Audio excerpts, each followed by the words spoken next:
Hello, twisted humans. Do you find yourself wanting to know more about the latest murder, conspiracy, cult, or haunting? Then this is the podcast for you. I'm Alecia. And I'm Sierra, and this is Twisted and Uncorked.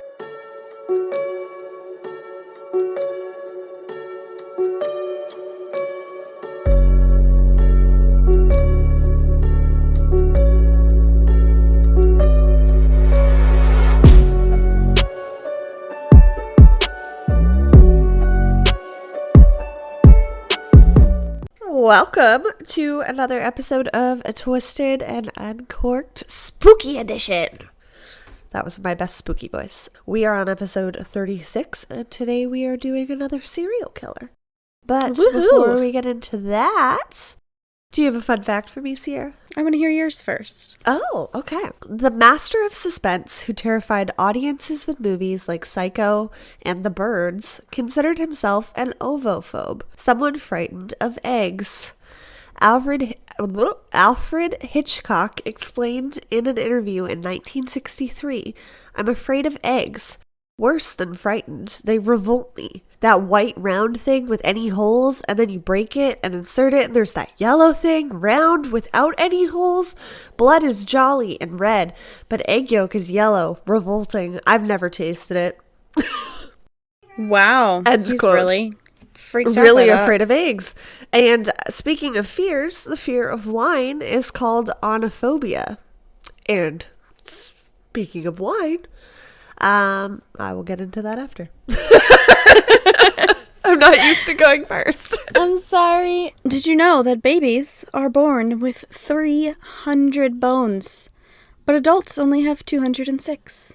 Ew, what the fuck? How weird. Where do the other bones go? Usually it's because when you grow, they morph into... Like two one bones bone. will morph into one. Yes, that's why Gotcha. babies are so flexible, because their bones aren't all stuck together yet. They're still just wiggly around in there, you know? What the fuck? It's so That's weird. so wild. I did not know that, and I hate it. You learn something new every day, from toddler teeth to bones on this show, guys. Today we are drinking the 2020 Louis Jadot Beaujolais Villages, which is a Gamay varietal of wine. It is really good. I just had a sip. Like I said, this type of wine is usually made from the Gamay varietal, which is a thick-skinned grape, and it's low in tannins. And this wine in particular is crisp, fruit-forward, with flavors of ripe red berries and citrus. There's no heavy mouthfeel, which is what Sierra has described in the past, and I have described in the past, is that like it lingers for too long. This one's actually quite light, so easy drinking. And back in the day, to quench their thirst, people actually drank wine instead of water. During that time, water wasn't always clean and reliable, and natural fermentation, when the wine was made, can kill any germs such as typhi, which is salmonella, or cholera. So, get it. Yeah, there we go. It's a pretty good wine. It doesn't have very much flavor in terms of like alcohol sting, Yeah, but it's still like light. 13%. I know. This one's dangerous, guys. Yeah. I now understand the reference that I saw online, that it is the Shirley Temple of wines. It's just easy to drink. My wine glass today, if you guys aren't watching this on YouTube, you should be, because we are dressed up because it's spooky season. So Yeah. we are, channeling some classic Halloween symbols. You got your pumpkins, your cats, your witches, your bats. We took 2 of those. So you're going to have to check it out to find out. Or go on over to our Instagram or our Twitter or any of those places, and you will see photos too. But yeah, you don't get Alicia's magical facial expressions without YouTube. What wine glass do you have today? I'm drinking out of my Let's Get Sheet-Faced wine glass. Oh, I love it. I love it so much. I have my trick wine glass. Perfect. Meant to be. I can't wait. Well, the treat is inside, really, so. So for our serial killer today, Sierra and I will be doing our usual. I will be starting us off, and she will finish the story on Friday. So we love you guys so much. We are packing so much into October, so you don't have to wait too long for part 2. Yes. So we are talking about he is officially classified as a hitman, but I don't agree with that classification because while he was a hitman, he still killed multiple people, and it wasn't in a traditional hitman sense. Yeah, it wasn't. You meet You'll somebody, see. you pay them an X amount of money, they kill the person, and they move on. He was a part of every process throughout the killing. And this man's name was Dr. Glennon Engleman. The doctor is important because Dr. Glennon Engleman is actually a dentist. Yes. And we chose a dentist because, well, it's October. And if you're trick-or-treating, a lot of you are going to have some candy. If you're not trick-or-treating and you decide to shut the door on the little ones who are early because you want to keep your candy, well, you're still going to have some candy. Be careful. Be careful what you put into your body this Halloween, because you could run into a dentist like this one. Yikes. I hope not. So Glennon Edward Engleman was born on February 6th, 1927 in St. Louis. It's not St. Louis, is it? So No, it's St. Louis. Okay. Glad I assumed correctly there. He had 3 siblings, 2 brothers and a sister, of which he was the youngest. His father had served in the Air Force, and Glennon found that to be an honorable trait of his father's, and people felt as though he actually did look up to him for this reason. Not a whole lot else is known about his childhood, other than the fact that he came from a relatively normal middle-class household. Those that have studied his past found no record of animal torture or abuse in his life, which are common indicators of future psychopaths, which many serial killers are. And I would argue that Glennon is a sociopath, but he's never actually been diagnosed as a psychopath. So Glennon was a relatively driven person throughout his school days. He graduated from high school with fair grades and went on to serve in the U.S. Army Air Corps, kind of following in his dad's footsteps in some sort of way. He used his GI Bill, which is like government assistance from people that have sort of, not really. For people that have served in the military is what I gathered online. You will probably be able to explain it better, though. Yeah, so the GI Bill is how I went to school. You get to go to school for free, and they pay you monthly for going to school as if you were doing a job. So when I went to school, it depends on where you live. It's the cost of living for whatever city that you're living in. But when I went to school, for instance, when I lived in Panama City, I went to that school. They paid my entire tuition. They gave me a monthly or a semester allowance for books. Plus, they paid me the cost of living for my area. So I got paid like $1,100 per month just to live and be in school. So it's specifically for school, but it's cost of living money and free tuition. It's epic is what it is. But you have to be able to serve your country in order to get that. So, and he did. He graduated from the Washington University of St. Louis School of Dentistry. It's not clear why he chose to be a dentist as a profession, other than perhaps as an opportunity to meet new people, play out his future murder schemes, or maybe it was just the ultimate front to play a respectable member of society. You know, we always go from pillar to killer, guys. After graduating, he managed to find a good-paying job at a local dentist office.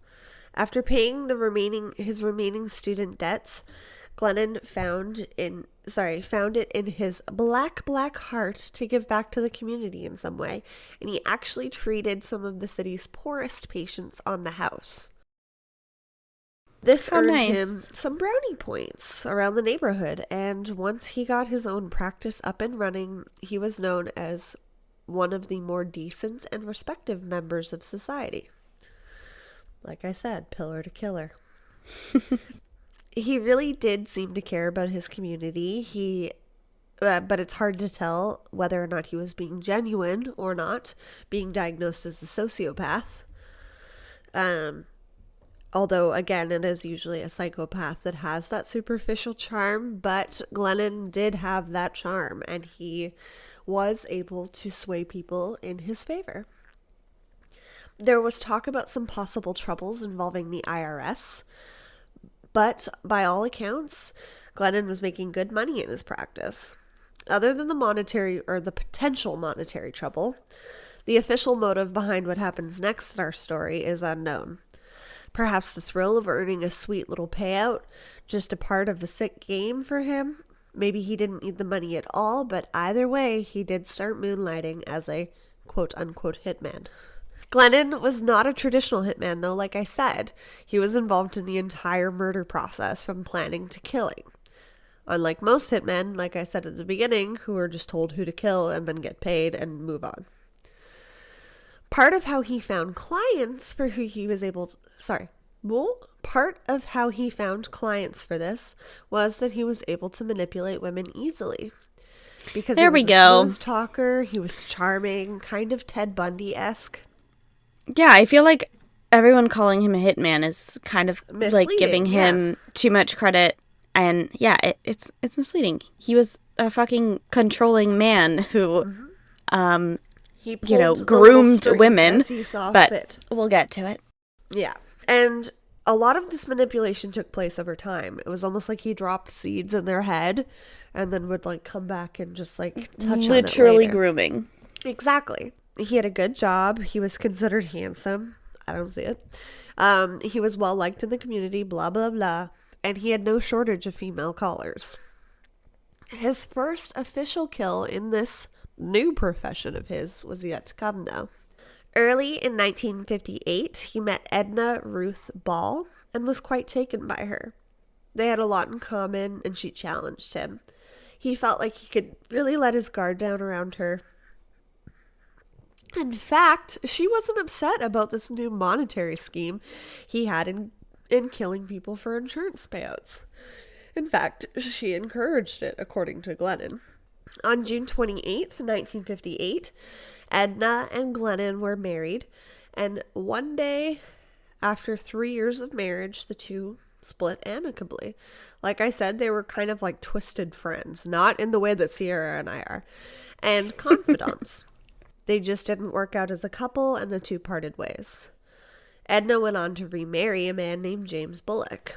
Edna and Glennon continued to be friends after their split, and after hearing about her own monetary troubles due to her new husband, allegedly, Glennon suggested the obvious to Edna.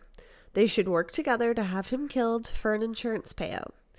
And in no time, he had her charmed and managed to convince her to take out the policy, and that he would do it when she didn't suspect it, so that it would be easier to avoid police questioning. The less she knew, the better. Oh, goodness gracious. I said allegedly above as well for both the monetary troubles and Edna's potential involvement, as she claimed she knew nothing about the murder later on. But it could have also been because Glennon did it on a surprise day, and she actually just didn't know when it was going to happen. Given their history, though, it's believed that this is what happened.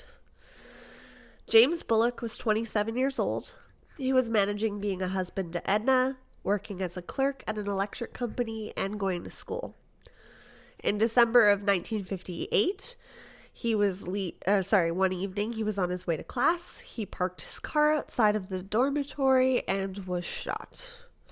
He stumbled out of his car looking for help and was ultimately shot again and killed outside of the art museum on campus. A passing motorist called it in thinking that it was a potential hit and run situation. He was just lying there in a pool of blood. Yeah. Police investigating the case quickly ruled it as a homicide, as they found a trail of blood leading from his car to where he was found outside of the art museum. So he was dragged, or They believe that he walked, like trying to look for help after he had been initially shot. Yeah. And then he was met outside of the museum and shot again. Ah, got it. The keys were also still found in James's car with the motor running, so he had literally just pulled up and was taken by surprise. He was wearing a gold wedding band, and he had about $20 cash in his pocket, so they were able to rule out the motive behind the murder for robbery. He had ultimately died from 2 gunshot wounds to the head and 1 to the chest. That is so sad. And for what? Nothing. For nothing. For money. For his insurance money. And we do go through that breakdown in Sierra's part of, what he got for each of these murders. But again, it's not fucking worth it. Ugh. Although Glennon was questioned as a possible suspect, given his connection to James's wife, he was able to provide an alibi. When he was brought in, a friend was with him who testified that on the night of the murder, he had stopped by Glennon's dental office for a visit. Glennon took a 10 to 15-minute break while the pair walked to a local corner store to get a soda and then walked back to the dental clinic. Clients of Glennon noted that when they called or popped by the office during this time, there was no answer and no one was in the office for longer than this 15-minute break that he claimed. However, there was no way to prove that this isn't what happened. We're in the 1950s here. This is the time before CCTV footage, unfortunately. Police were never officially able to tie the murder back to Glennon, although he was always suspected. Unfortunately, this case is still labeled as an unsolved murder, even though we know who did it. Do we even have CCTV footage in America? Maybe not. Yeah. I don't know. It's never talked about. Oh, maybe not. Because the 3 cases I'm thinking of are all in Canada. Oh, weird. I assume we do, and the government just isn't telling us because Americans would get pissed off about it. Yeah. But I never see it talked about in cases. That's weird. I hear it all the time. That's wild. You'd think it'd be easier to find people if there was some. Right? You It's know? like kind of big brothery, though, like the idea of CCTV footage. Oh, yeah, totally. That's why I'm saying if we do have it, they probably just don't tell us because Americans would go crazy. Like, what do you mean I'm being photographed? Get over it. It's for your protection. Exactly. It actually, it could possibly be. Papers, like the news media, never shied away from openly calling out Edna and Glennon as possibly being suspects in the murder of James Bullock. As we know, media worked on their own vices and could say more than investigators could about a case, or they could make up stuff altogether. But media noted that James's life insurance policy was increased right before and right after he and Edna had gotten married, and the two were only married for about 6 months prior to his murder. Sus. Sus. As the kids say. The youths. As the youths say. Even still, Glennon and Edna walked away with a life insurance payout of $64,000, and this is in 1958, so throughout the story we're not accounting for inflation. She gave him a sizable sum for completing the job, but the exact amount that he was given for this one isn't known for sure. James Bullock was thought to be the first of many victims killed by Dr. Glennon Engleman. Now, before we move forward in our story, we are going to take a quick ad break, pee, refill our wine glasses, and if you want to just keep listening to us with no ads, head on over to Patreon for ad-free episodes, as well as tons of bonus content to unlock starting at $1 per month. That's nothing, and that support goes a long way to keeping the show moving and improving. Check it out. We will be right back. Welcome back. Not long after Glennon's divorce from Edna, he married a woman named Ida G. Van Heist. This marriage lasted briefly. Wow. Not even drunk. This marriage lasted briefly as he was frequently unfaithful to her, using his charm to manipulate other women into murdering their loved ones for money and, quote, solving all of their problems. I will say, psychologists that studied him afterwards felt that he used a combination of superficial charm and, like I said earlier, kind of just planting seeds in their head as he went. Literal grooming. It was a Right. slow build up to them coming to him and was just like, hey, we should murder your husband for money while standing over patients. That's not how that went down. It was more subtle than that. Yeah, it was like, hey, we're like best friends now. I'm like your cool guy friend. And also, I don't like your husband. So, Right? You don't seem to either. We could solve all of our problems. This charm and this hold that he had over women didn't seem to make much sense at all, as he wasn't that great looking, like I said at the beginning. But he was a respected member of society, and sometimes status means more, I guess. yeah.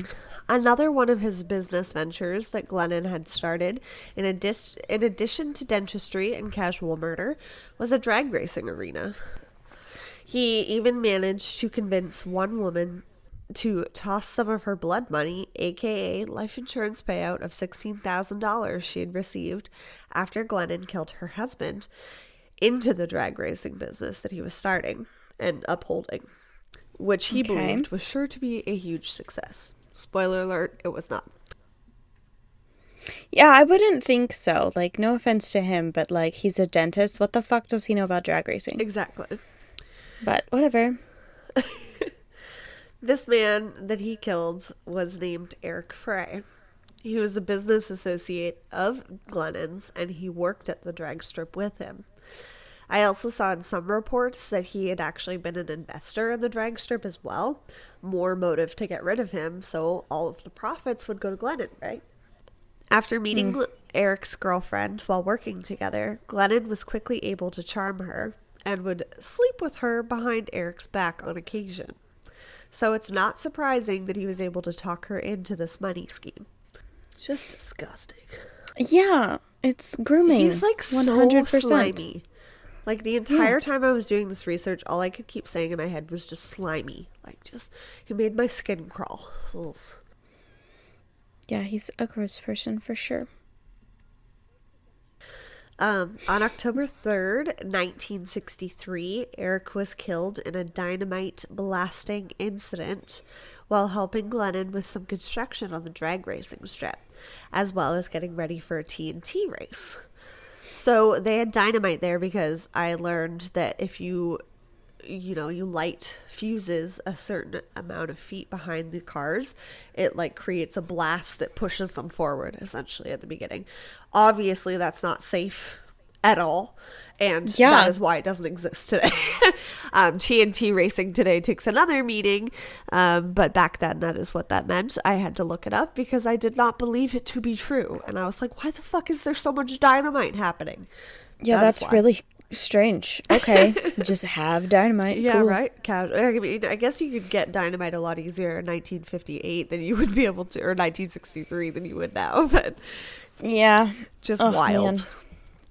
Glennon told investigators that Eric was lying face down on the track, like tummy down, holding a stick of dynamite in his hand when it exploded, setting the rest of the line off when it exploded, and Eric's body was blown far away and fell into a well on the property, either dying from impact or the blow. Jesus. Instantly. Yeah, so horrible. Okay.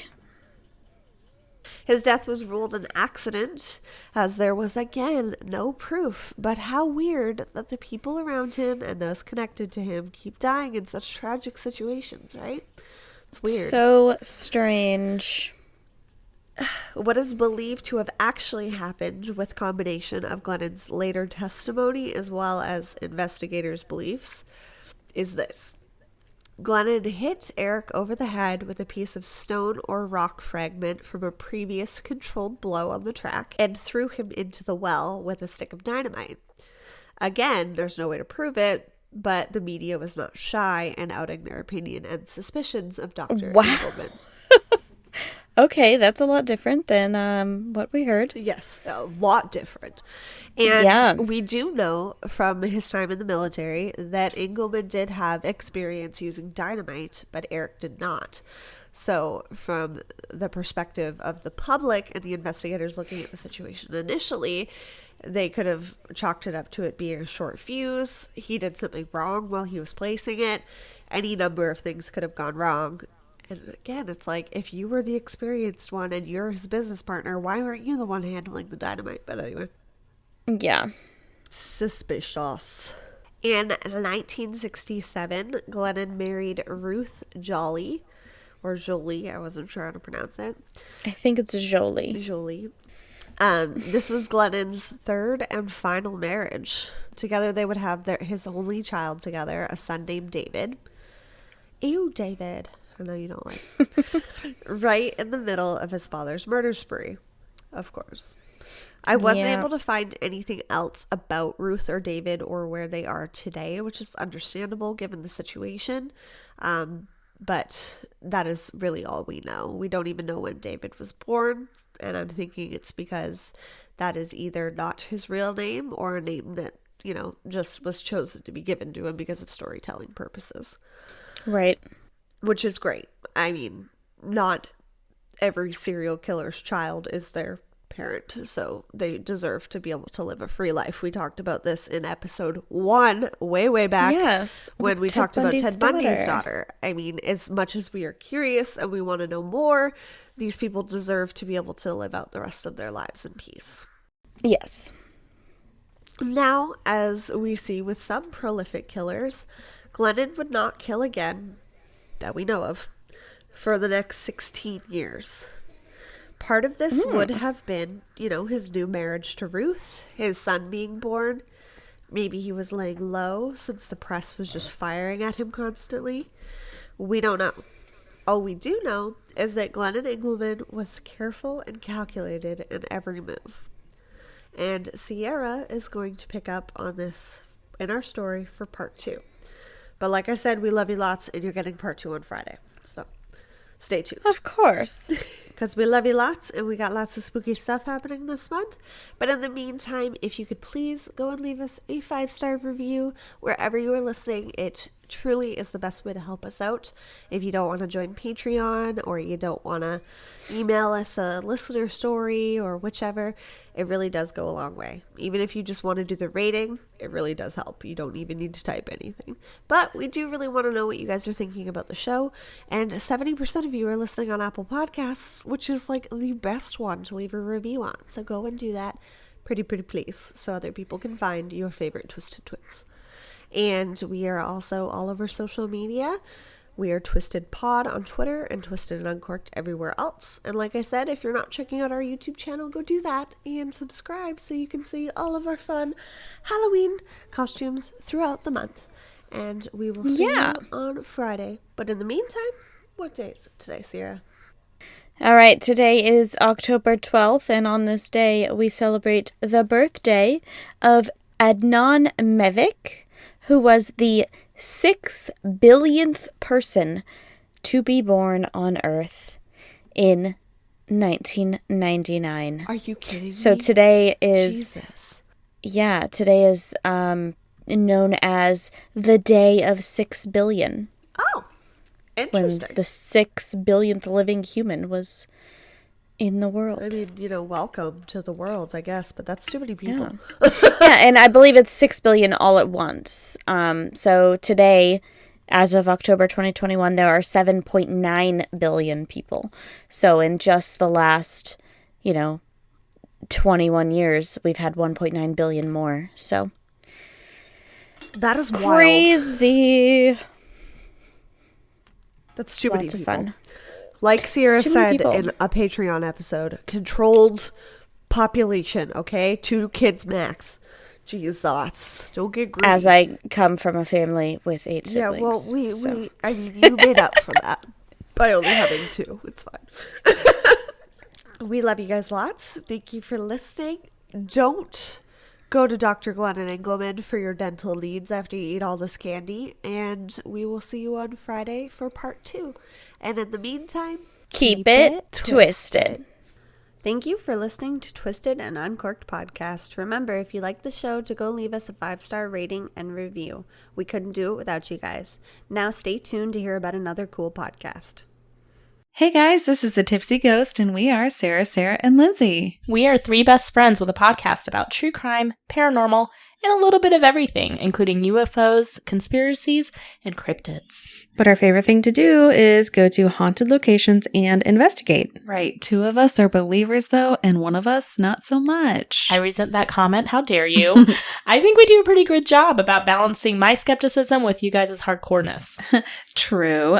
We do gather a lot of evidence, but we also do a lot of debunking, and we try to keep it real for you guys. You'll always get our honest feedback, but we will tell you guys all about the places, the history, the evidence, and the fun we had. And we have a lot of fun, you guys. We like to drink, we like to sing, and we like to practice our accents pretty poorly as we discuss places around the world. So if you like to talk about all things creepy, drink, and laugh your pants off, then come be friends with us. We release new episodes every Sunday. Come find us at thetipsyghost.com or anywhere that you listen to your podcasts. Okay, bye. Bye.